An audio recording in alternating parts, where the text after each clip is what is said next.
Chapter 2, Section 6 Zulfikar Bhutto.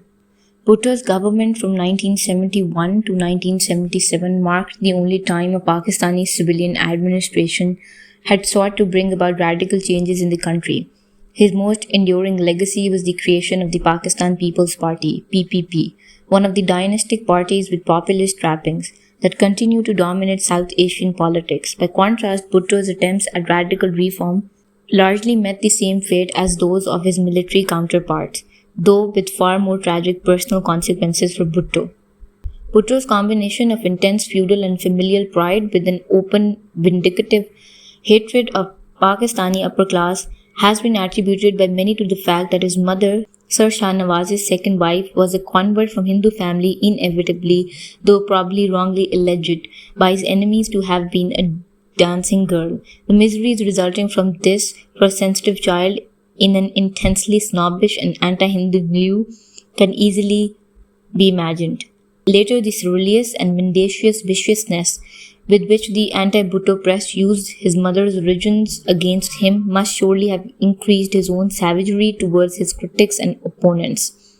Bhutto was, however, also child of his era, one in which left-wing nationalism was at its height in the Third World. When Bhutto founded the Pakistan People's Party, PPP, in 1966, Nasir was in power in Egypt, Sukarno in Indonesia, Namrukh in Ghana, and Mao was the darling of the left-wing intelligentsia in much of the world. In the neighboring India, Mrs. Gandhi was preparing to break the hold of old Congress bosses on her father's party by a populist campaign, much of which was close to that of Bhutto. Bhutto's solution of roti, kapda or makan, bread, clothes and housing, was echoed by Mrs. Gandhi of Garibi Hatao, abolish poverty. So Bhutto seemed to himself and others to be riding the wave of the future, though even before he took, Namrukh had fallen and Nasir had been crushingly defeated by Israel. The basic dynamics of Bhutto's strategy were simple enough and familiar enough from many such regimes elsewhere in the developing world. The intention was to bring about a socio-economic revolution from above in Pakistan and to create rapid economic growth through nationalization of industry and state-directed development.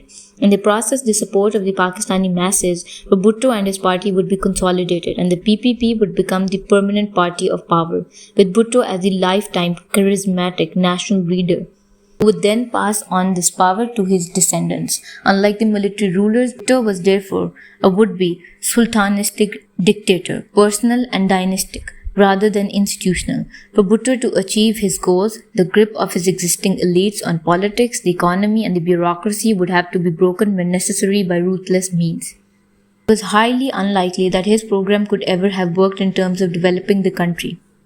So many other international examples demonstrate, however, as these examples also demonstrate, Bhutto's approach might have worked much better when it came to consolidating his own power and that of his party. He could have ruled for a generation instead of fewer than 6 years. The two differences between Pakistan and more successful examples of authoritarian nationalist populism are that for such regimes to succeed in gaining a real semi-permanent grip on power, they have to create powerful, organized parties staffed by new men and not the old elites. And even more importantly, they have to control their armies. Very often indeed, like Peron, the populist leaders come from the ranks of the army. Bhutto did not come from the army, and as will be seen, the military itself does not allow personal dictators from its ranks to establish dynastic rule. Nor was Pakistani society capable of generating a true mass of political party independent of kinship loyalties and local power elites. On the side of social and economic change, however, Bhutto acted rapidly and radically. In 1972, all major industries and banks were nationalized. This created a hostility to the PPP on part of the capitalist classes, which had continued long after PPP abandoned every shred of real left-wing economics, and which largely explains business support for PPP's opponents in the New Muslim League.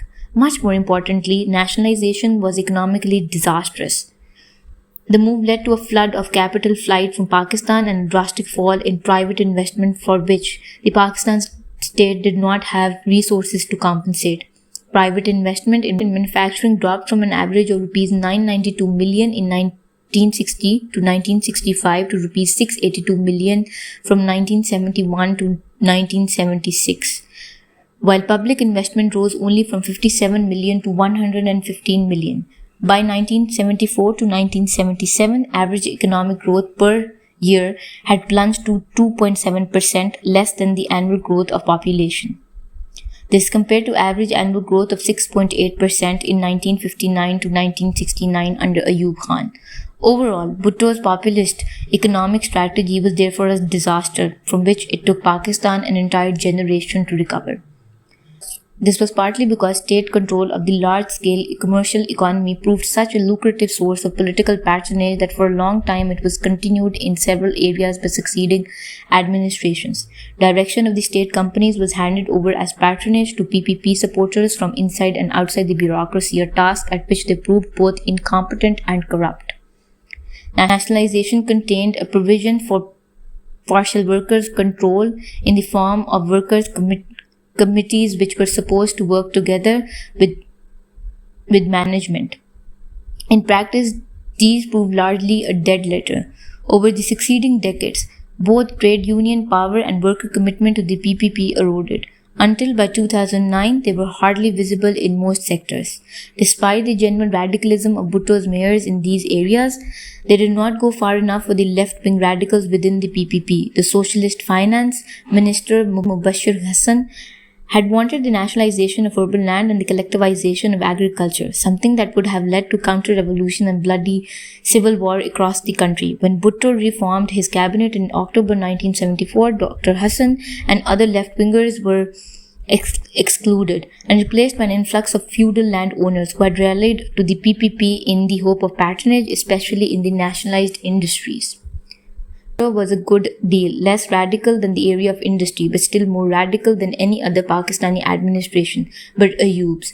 By law of 1972, ceilings for land ownership were reduced to 150 acres of irrigated land and 300 acres of unirrigated land, from 500 and 1,000 acres respectively under Ayub's land reform. Still big farms by Pakistani standards, but nothing resembling the huge estates of Pakistan in the past, or indeed of Britain and America today. This reform did indeed push agriculture in northern Punjab further in the direction of medium-sized commercial farming. In Punjab and the NWFP, many of the great feudal political families of today derive their wealth not from agricultural land but from urban rentals. For many noble families either had patches of land around the edges of the old cities with villas, orchards, and pleasure gardens, or were wise enough to invest agricultural profits in urban land, and 10 acres covered with houses and shops is easily worth 100 times the same acreage in the countryside. In much of Pakistan, however, Bhutto's land reform was to a great extent subverted. Above all, great landowners would on paper distribute part of their land to junior relatives and retainers, rewarding them with a share of the proceeds, while in practice continuing to control them. Especially in Sindh and southern Punjab, the kinship system yet again worked as a critical element of what has wrongly been called a feudal power. Finally and inevitably, Bhutto's reform turned a blind eye to many of the holdings of Bhutto's own land-owning supporters and own family.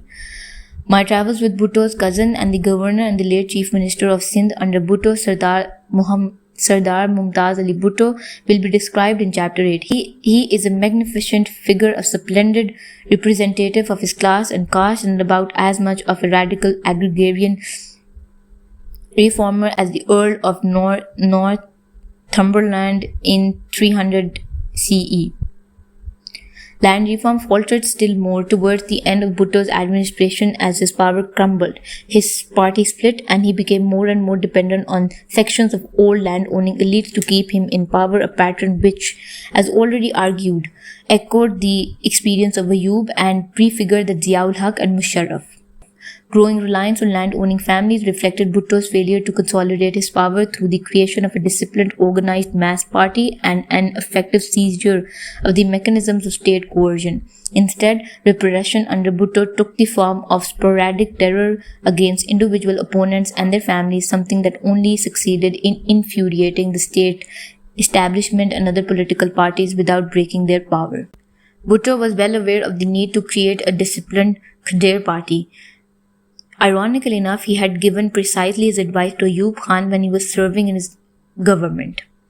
And Bhutto's plans for PPP in some ways echoed Ayub's hope for basic democracy. But to create such a party across Pakistan, it would have been necessary to pay and to motivate its local cadres in such a way as to make them a power in their own right and independent of local social and economic power structures. That has never been possible in Pakistan because the state is too poor and weak, and local bosses, kinship groups, and religious affiliations are immensely strong. Moreover, no party in Pakistan has been able to generate the ideological fervor required to turn its cadres into purely obedient and disciplined servants. The only exceptions are the Jamaat-e-Islami and Muhajir Qawmi movement. And for reasons that will be explored in chapters 6 and 8, they have only been able to do this on local basis. Bhutto's failure to create a disciplined party also meant that local PPP leaders used the breakdown of state authority to set up their own private armed groups and local fiefdoms, and to engage in violent turf battles with each other as well as with the PPP's opponents. Lacking an effective mass party with real control over society, Bhutto was forced back on the instruments of state control. He managed to a great extent to bend the bureaucracy and judiciary to his will, though in the process causing personal hatred which contributed to his death. The police were another matter, as successive Pakistani leaders have found, including the struggle against the Taliban. The Pakistani police, though often savage enough on an individual basis, are extremely unreliable force when it comes to mass repression. One reason for this is their sheer laziness, exasperated by bad pay. Would you risk your life and run around in this heat for the pay we get? Was the response of many policemen to whom I suggested a more active approach to fighting crime, and as in the rest of the South Asia. It often seemed to me that brutality tempered by torpor wouldn't be a bad motto for the force as a whole. More importantly, from a force under the British which was to some extent independent of society and under state control, the Pakistani police at ground level has already become a force colonized by the society. That is to say, whose officers and men as often as not were workers in alliance with local kinship groups, landowners and urban bosses, classes, which they naturally therefore were unwilling to attack. Bhutto therefore set up his own parliamentary group, the Federal Security Force FSF, staffed by PPP loyalists, drawn from most thuggish elements of police, and by doing so he can be said to have signed his own death warrant.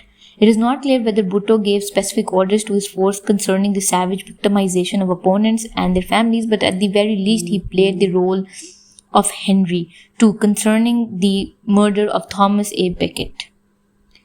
Who will rid me of this troublesome priest? On the other hand, just as the PPP was not the Soviet or the Chinese Communist Party, so the FSF was not the NKVD. It was not remotely strong enough to terrorize Pakistani society as a whole into submission. It was, however, strong and vicious enough to raise hatred of Bhutto in sections of elite to a degree not seen of any Pakistani ruler before or since. Hence, in part of difference between Bhutto's fate and that of Ayub, Musharraf and Nawaz Sharif when they were overthrown. Ayub was allowed to live on in peaceful retirement in Pakistan. Sharif was eventually permitted to go into exile with his family fortune intact and later returned to politics. Zia would have allowed Bhutto to take the same part into exile, but when the deposed leader made it clear that he was determined to return to power and the mass rallies made it clear that he had a real chance of being re-elected, both Zia himself and all leading figures who had helped bring Bhutto down knew very well what would happen to them, and more importantly their families if they did in fact return to office. Bhutto's execution removed that threat, and by its very uniqueness stands as a reminder to Pakistan leaders of Machiavelli's lesson that in many societies men will far more easily forget an injury to their interest and even their persons than as an assault on their honor.